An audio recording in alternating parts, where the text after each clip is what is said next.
देवकी कोख से जन्म भइल बा, देवकी कोख से जन्म भइल बा।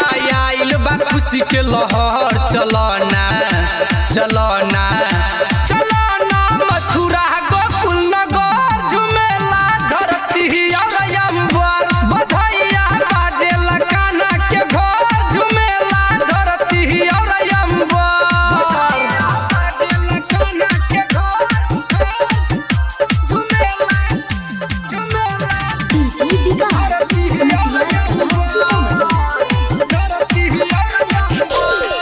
झूमे नाचे सब नर नारी, मचल हाहाकार हो। वासुदेव जी माथे पर धोई के कैले बा गंगा पार हो, कैले बा गंगा पार हो। झूमे नाचे सब नर नारी, मचल हाहाकार हो।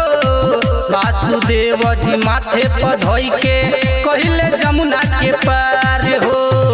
नंद बाबा के घर पहुँचल बा, नंद बाबा के घर पहुँचल बा। लागी न केकरो नजर, चलो ना मथुरा गोकुल नगर, झुमेला धरती और अंबर। बधैया बाजेला कान्हा के घर, झुमेला धरती और अंबर।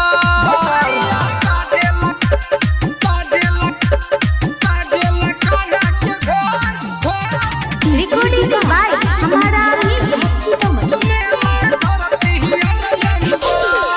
जब जब पाप बढ़ल धरती पर, लिहल कौनो अवतार हो। मामा कंस के मारे खाती पहिले तारनहार हो, पहिले तारनहार हो। जब जब पाप बढ़ल धरती पर, लिहल कौनो अवतार हो। मामा कंस के मारे खाती पहिले तारनहार